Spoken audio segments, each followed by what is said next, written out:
I would say 6:30. Okay. So, it started snowing about 6:30, 7 o'clock. It's now 11:30, and I just went out and did some snow blowing in the front yard. So, here's what it looks like.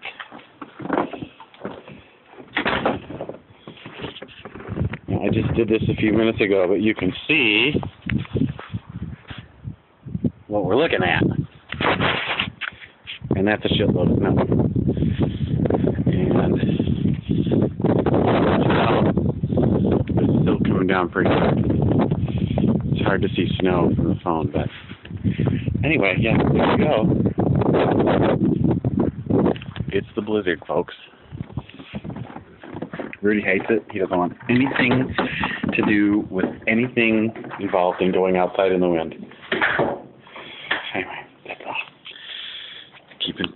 Keep posted for tomorrow's update.